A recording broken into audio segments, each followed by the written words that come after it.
So amp's all cased up, and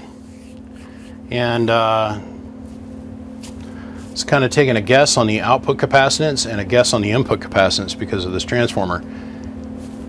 Nailed it. That's all I got to say. I'm going to bust this one little portion of this segment out all by itself as a teaching moment, and I'm probably going to put this in its own separate YouTube video. So let's go ahead and have this conversation here really quickly. First off, let me show you drive coming from the radio. So what we've got going on here is a 1,000 watt slug in peak, 1,000 in average, and a 5 watt slug in reverse back from the Bird 10,000 watt dummy load. We're using the bench 2950. As we can see, we're dead keying just a little over a watt, maybe a watt and a quarter, hello, 1, 2, and we're swinging up to about 35 watts. Okay, so now we have an idea of drive. Now, I hate to say it, but my darn amp meter over here is gone berserk. RF finally got into it after 7 years or whatever. I've got that exact same metering circuit coming. It's in the mail. It should be here any day. So we're going to ignore that and we're going to look at this voltmeter. Now the question that was posed to me earlier today, okay, was this simple. I've got, and he rattled off the radio, I don't remember what it was, a Magnum something or other. And I've got it turned way down. I said, okay. He goes, it's doing about 35, 40 watts. I said, all right. And he goes, I've got that going into an old X-Force 2x4. I said, okay. He goes, I got this in my truck, and I can't seem to get it to see more than about 600 watts. And I said, oh, all right. He goes, does that sound right to you? And I said, well, maybe. I said, what's the charge voltage on your truck? And it's a 2000 and whatever it was Toyota. And he goes, 13.8. And I went, yeah, that sounds about right. He goes, what? And I said, about 600-700 watts out of a 2x4 is 13.8 charge voltage. Makes sense. He says to me, okay, but I bought the amplifier from Chuck Banner. Chuck's a friend of mine. Chuck's a good dude. He's straightforward. He buys and sells stuff like it's free, right? He gets a kick out of it, buys it someplace, marks it up a little bit, resells it. It's called, you know, American economics. It's just the way things work. So what we have here is an explanation. I explained this guy on the phone to him. I said, okay, so you got to think in your vehicle. You have all these different things of loss. And he goes, well, I've got a ground wire going from the alternator down to the frame. Then I got 4-gauge wire going from the battery to da-da-da-da-da-da-da. And I'm like, cool. I said, but your only form of measurement's what? And he goes, my dash voltmeter. I said, but what's taking place inside the amplifier? He goes, what do you mean? I said, well, why do you think I use such big wire? Like, this is 4-gauge. In theory, by the book, it's too big. It's not needed. It's overkill. It's not necessary. Ah, but it is. I feel.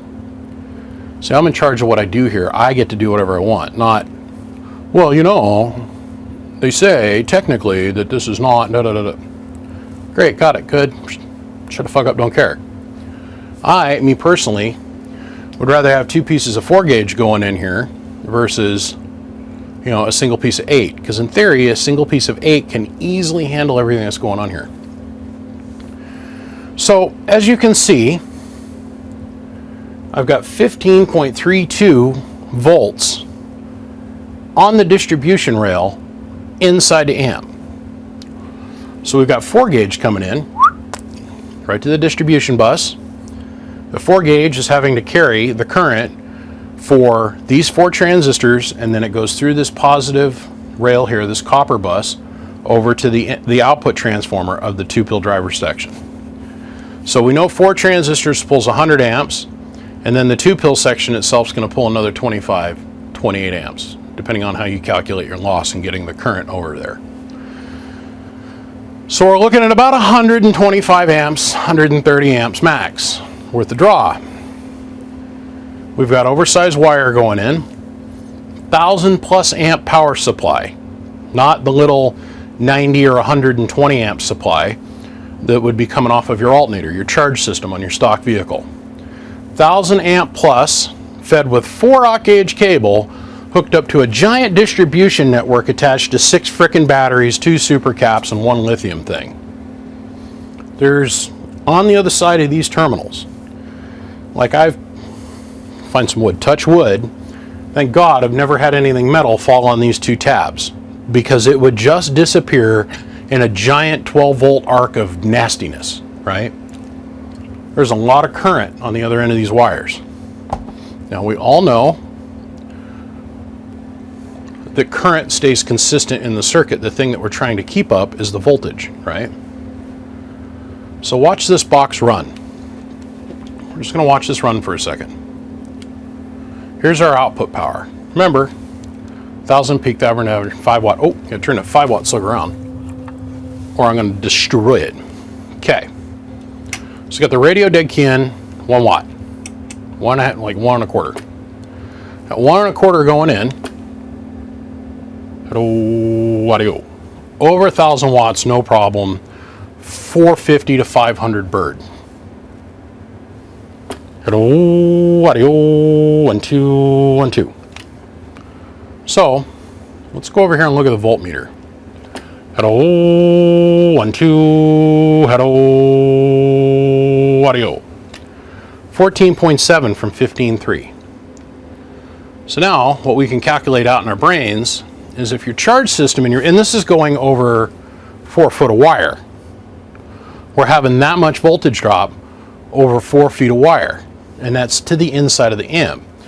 Now, as I was explaining to him, the voltmeter on most modern vehicles isn't actually physically attached to the charge system on the vehicle. It is a reading that is spit out by the computer to the display. So are we really at 13.8? Are we at 13.5? And I said, well, how many feet of wire do you got going from your battery back to the amplifier? Well, we all know that that's going to be about 12 to 14 feet. 3 to 4 times this length. Let's turn the power supply off. And let's go ahead and let's let the voltage kind of chill out here for a second.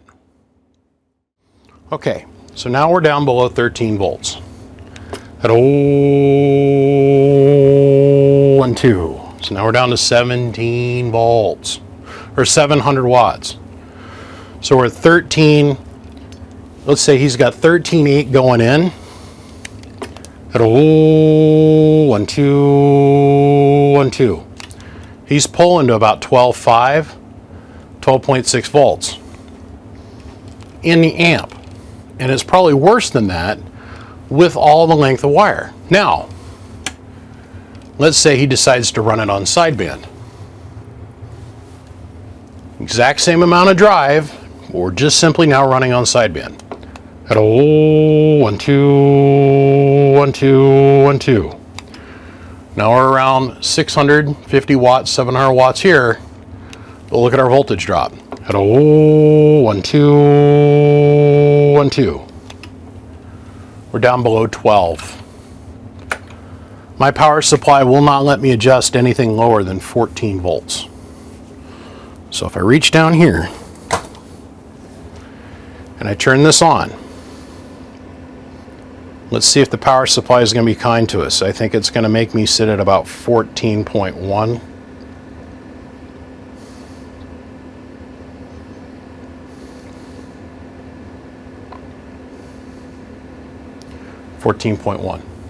He's at 13.8, so 0.3 of a volt off from each other. Sideband operation. At 1 2 1 2 1 2. I'm getting 800 watts, which is 200 more watts than what he's getting. That's from the bigger cable. I guarantee you his X-Force doesn't have 4-gauge wire coming out of the back of it. Let's go back to AM. At Hello, 1, 2. We're not pulling as much current now into the system, and our voltage is able to stay higher. Look at our peak power output.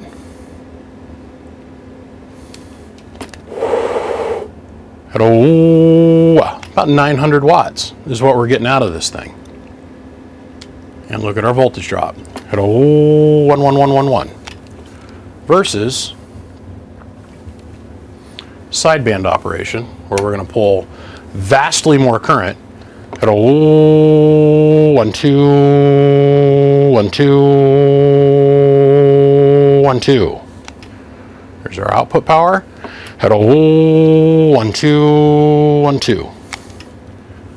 The reason I wanted to bust this out on its own is because this gentleman was absolutely perplexed. He's like, I don't understand why my amp won't do more than 600 watts. What's wrong with the box? And I told him, nothing. Nothing. There's nothing wrong with your amp. What you need to do is find somebody with a doobly-doo, like an EFI Live or, you know, HP tuners or whatever, that can go in and let you change the charge map on the truck. I said, when you first start your truck in the morning and it's cold, so what's your charger do? He goes, oh, it goes to 14.7. God, it'd be so nice if it'd stay up there. It can. It's a setting in the computer. Okay, the computer is designed to try and optimize the life of your battery and blah, blah, blah. If you can go in and get that changed and get your charge up to 14.7, I said, your 2x4 is going to come way up in power. We just proved it right here on video. That's the way things work in the wild, wild west. Gentlemen, thanks for watching.